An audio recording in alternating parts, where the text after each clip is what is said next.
غړي هیوادونه یو له بل سره هماهنګي لري، ګډ اقتصادي پلانونه لري او له همدې کبله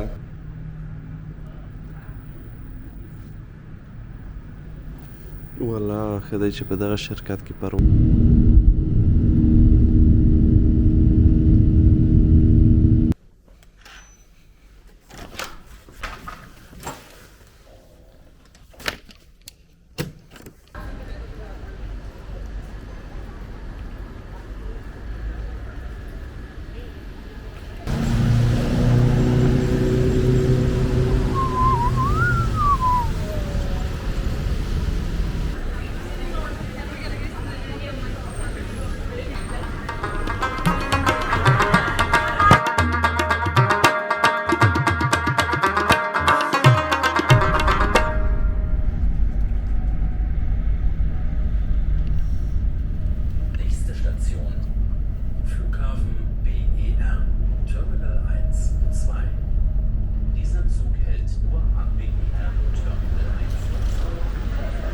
سلامونه دوستانو، جوړ خیر.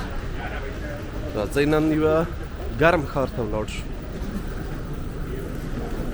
زه روان یم بارسلونا ته. بارسلونا د اسپانیا یو ستر ښار دی. راځئ ور به شو، په ګډه به یې ننداره وکړو. زه به یو ځل د خپل سکیجول وګورم چې چېرته دی. الوتکه له دوهم ترمینل نه ځي او هم لکه دلته چې ګورئ لوړ دی. دا دی برلین و برانډنبرګ هوایي ډګر دی. زه چې تر اوسه تللی وم هغه ټول له لومړي ترمینل نه وو، له دوهم ترمینل نه یم تللی. یو بل ترمینل هم شته چې پنځم ترمینل دی او هغه زوړ ترمینل دی چې پخوا د هوایي ډګر د شونفیلډ په نوم و. نو هماغه د شونفیلډ ترمینل هم اوس شته، خو فکر کوم چې اوس فعالیت نه کوي او ټول پروازونه له دې دوو ترمینلونو نه کېږي او یا الوتکې ورته راځي. نو راځئ نن به د دوهم ترمینل هم وګورو چې څنګه ځای دی. د هوایي ډګر ځینې وخت غیبت کېږي چې بیروبار پکې ډېر دی، خو د نورې نړۍ د هوایي ډګرو سره که مقایسه شي ډېر بد نه دی. کار زر پکې خلاصېږي او پروازونه منظم ورنه کېږي، ډېر سړی نه ځوروي.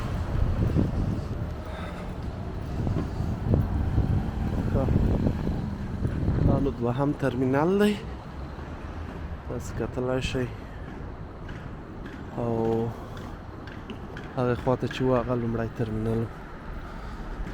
دا ټول د هوایي ډګر ساحه ده چې ډېره ستره ده.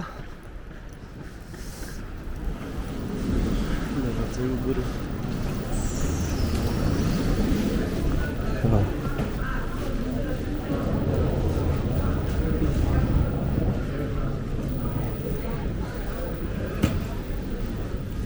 یو سل اته پنځوس، یو سل شپږ پنځوس.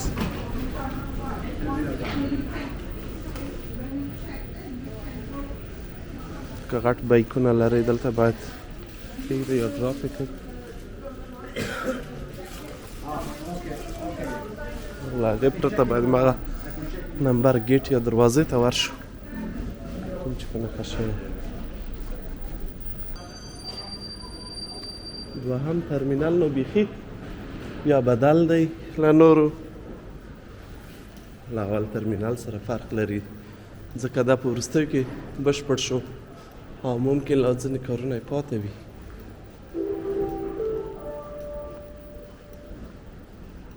Dies ist der letzte Aufruf für den Ryanair Flug FR218 nach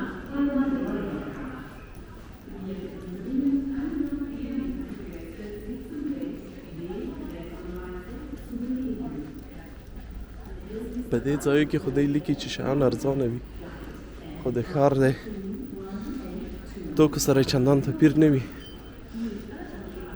اکثره وخت ویل کېږي چې په دې ډول د هوایي ډګر په اړوندو هټیو کې شیانو مالیه نه وي، خو فکر کوم دا صحیح نه ده او اکثره وخت یو شی وي قیمتونه، نو پام وي چې ونه غولېږئ. اوس به وګورو دلته پروازو لوحه ګورئ. زموږ پرواز په 10:40 دی، په 10:40 رایان ایر ده، بارسلونا ته ځي، ګیټ انفو لږ وروسته راځي. نو همیشه چې راتلی او هغه خپل وخت چې کوم بجوم پرواز دی د هغې نه الوتکه او سکیجول یې په اسانۍ پیدا کولی شي.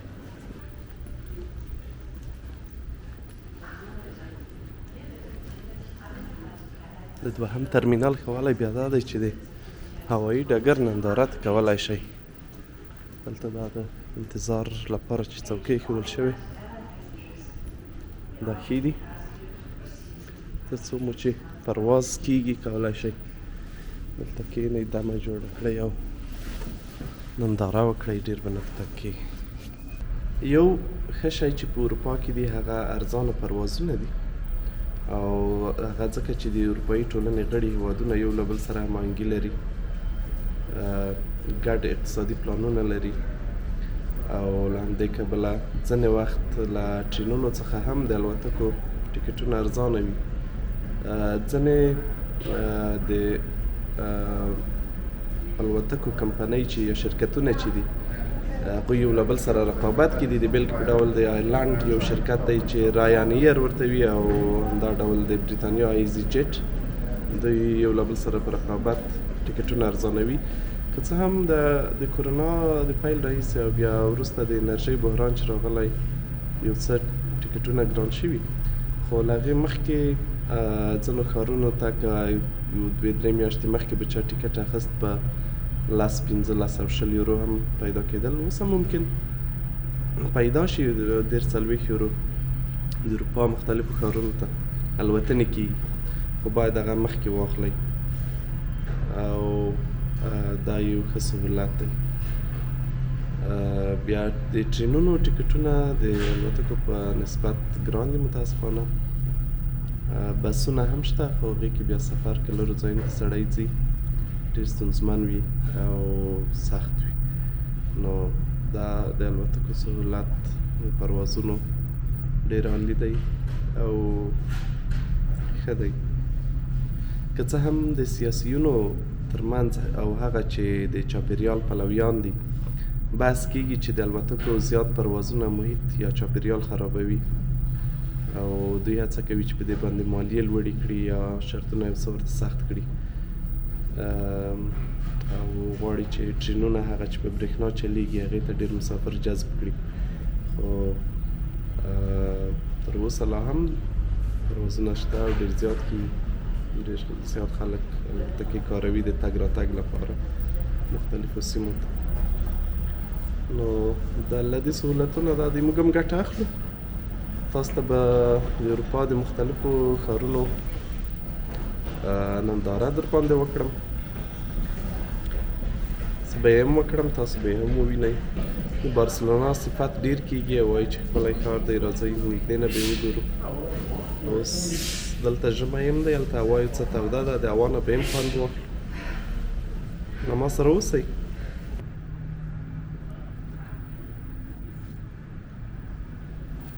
والا ښه دی چې په دغه شرکت کې پرواز نه لرو، الوتکه الاو ده.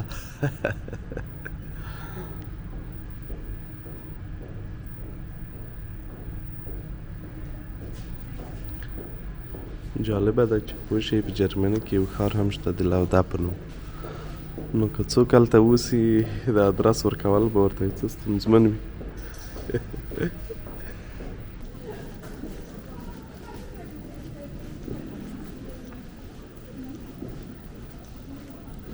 ښه والی دا دی چې هر ځای د موبایلو چارجر دپاره هم ځایونه شته، لاینونه هم تیار لري.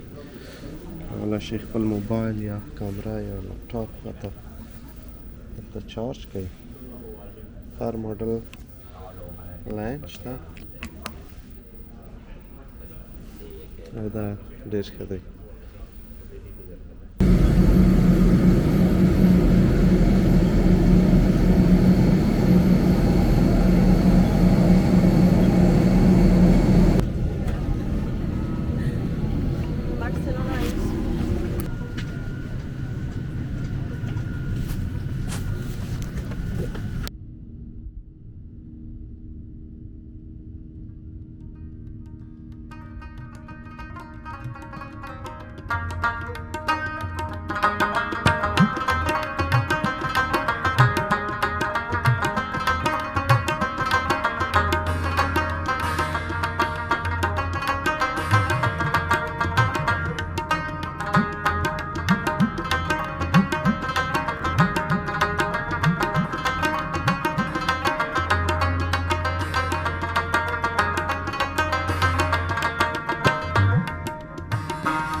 نو دا شوه هم بارسلونا او هغه هم باران. راځئ اوس به هوټل پیدا کړو چې هوټل چیرته دی او بیا به په ارامه د ښار سیلونه وکړو. باران دی خو هوا ډېره یخه نه ده.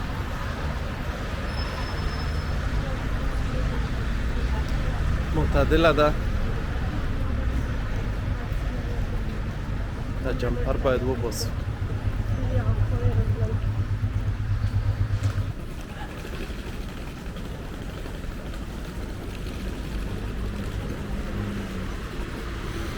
فکر کوم همدا هوټل دی.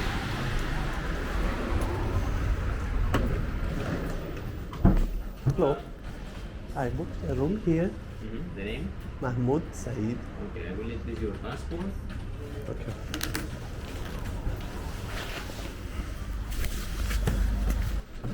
And also Swarlas. Room چیرته دی؟ 12 14 او 14.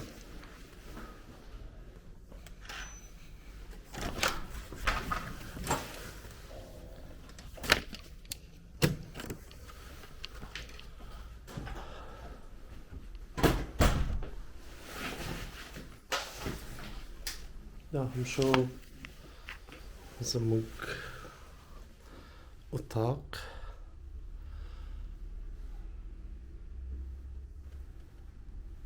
ښکلی دی که نه؟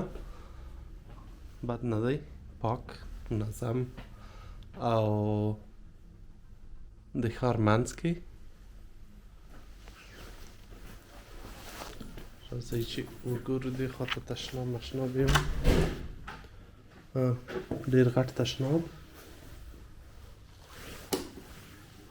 حمام، هر څه عالی. او دې خواته ښار ته کړکۍ هم لري چې ننداره هم ترې کولی شو. ډېر په زړه پورې ارځي په راتګ. نو دا یو 3 ستوریز هوټل دی. دلته اوبه او چای او قهوه مهوه هم لري، هم کولی شئ وکاروئ او دا وړیا دي.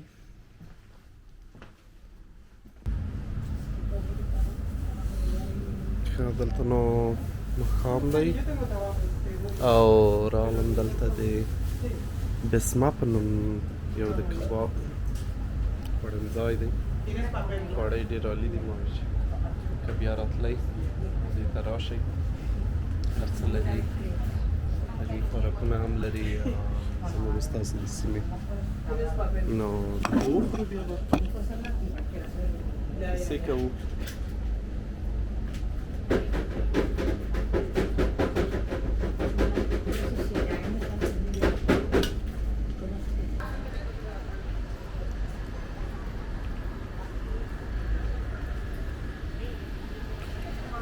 دا نو هم بارسلونا ده او د بارسلونا تنګې کوڅې دي. اوس ماښام دی، لږ به وګرځو او نور به بیا ننداره د بعضو ځایو سبا وکړو.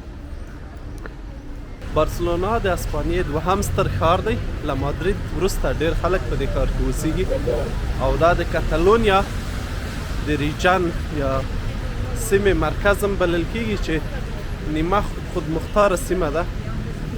خپله د ښار منځ کې 1.6 میلیونه کسان اوسي او په ټول ایالت کې شاوخوا 4.5 میلیونه یا په دې ولایت کې 4.5 میلیونه کسان ژوند کوي. دا ښار د مدیترانې پر غاړه ودان دی. له برلین څخه شاوخوا 1300 کیلومتره لرې دی. موږ په کابو 2.5 ساعتو کې راورسېدو په الوتکه کې. او د دې ځای ساحلونه هم ډېر مشهور دي، ګرچې اوس هواوې یو څه یخې دي، ممکن خلک به لا هم بینه. او هغه د فوټبال ټیم خو یې ټولو ته معلوم دی چې څومره مشهور دی او څومره زیات مینوال لري په نړۍ کې.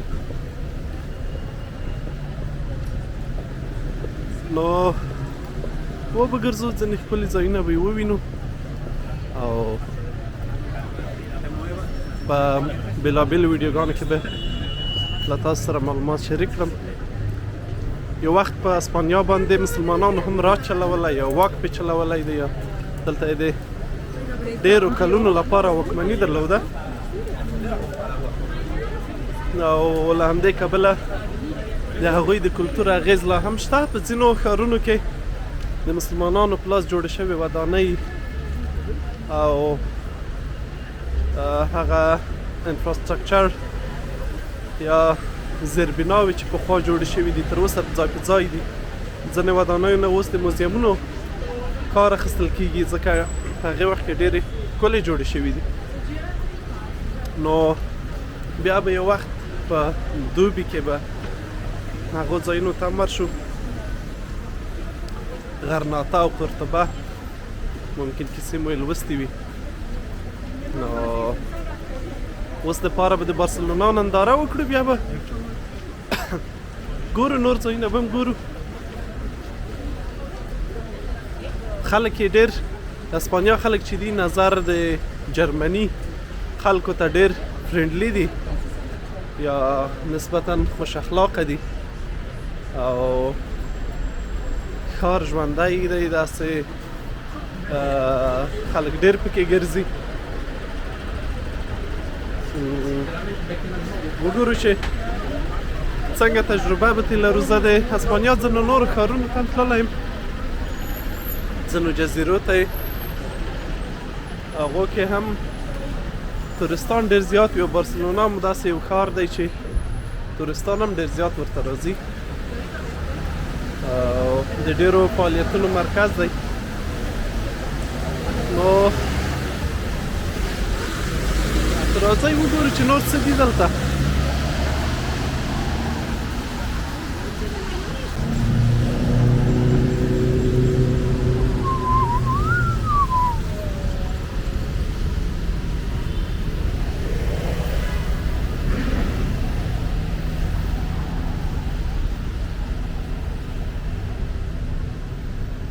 ښار ښه روښانه شوی دی او ښکلی ښکاري.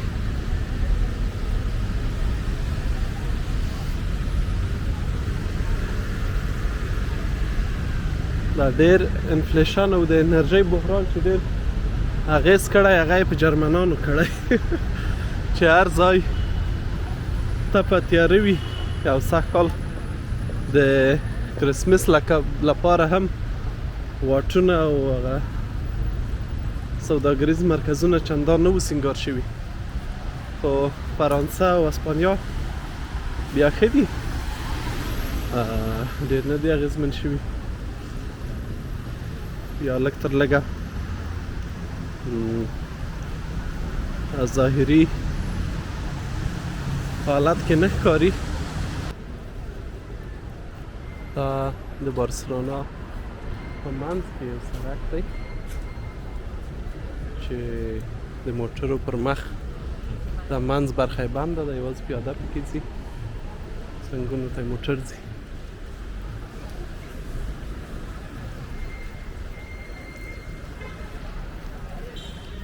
خوړنځي او رستورانتونه ډېر زیات دي دلته.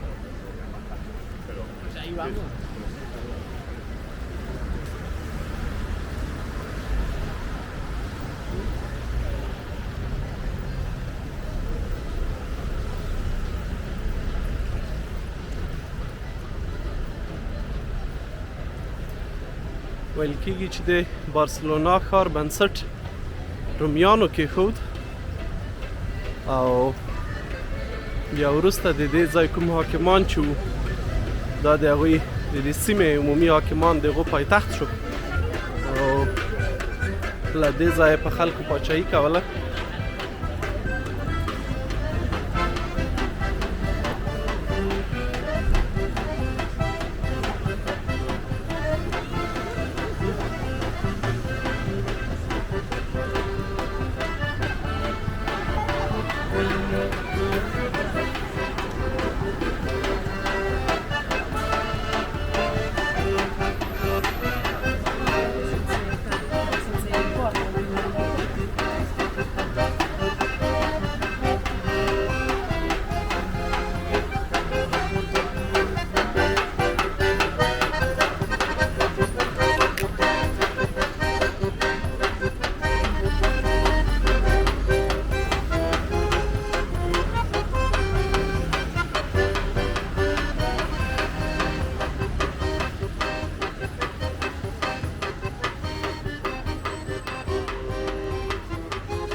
بارسلونا د اروپا په کچه شپږم ستر ښار دی چې ډېر کسان پکې اوسي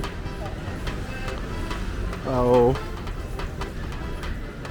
د تجارت او رسنیو هنر په دې برخو کې مشهور دی او تر ټولو مهم یې بندر دی چې له دې بندر څخه ډېره زیاته تجارتي استفاده یا سوداګریزه استفاده کیږي یا ګټه ورنه اخیستل کیږي ځکه دا د مدیترانې په غاړه دی او همدا ډول د تورستانو لپاره یو مهم ډیسټینیشن یا موخه ده یا چې خلک ورته راځي منزل دی ویل کېږي چې په 2009 کال کې د بارسلونا هوایي ډګر ته 27 میلیونه کسان راغلي وو یا ورنه تللي وو نو دا ډېر زیات شمېر دی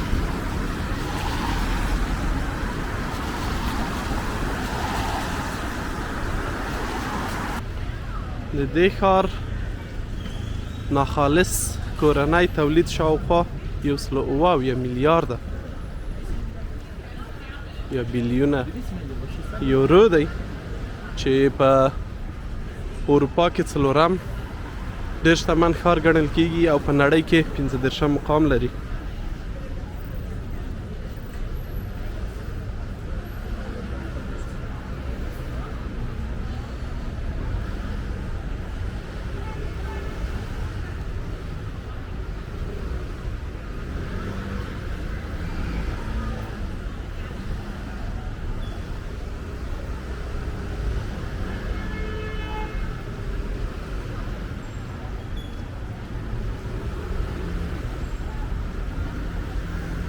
تاریخ په اوږدو کې د ښار بېلابېل نومونه درلودل لکه بارچینونا بارسلونا بارچلونا یا بارچنونا او اصل د دې چې دی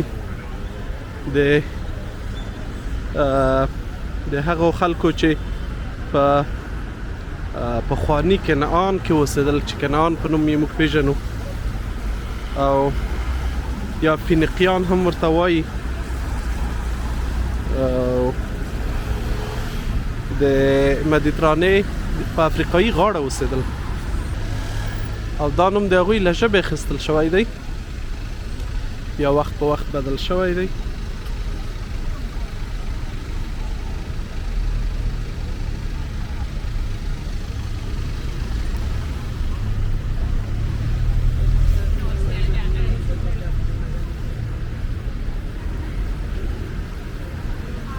او دا نوم په هغه سکو کې چې موندل شوي دي تاریخي په هغې باندې لیکل شوی دی په لاتین کې ورته بارسلي نوم وایي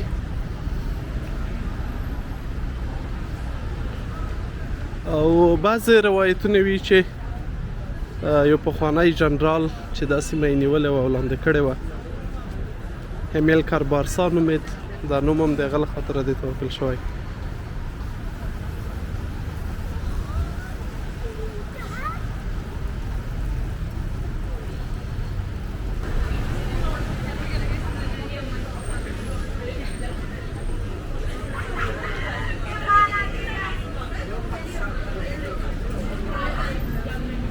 د مرکل په نامه مغازه هم شته ببین چې ښکاري که نه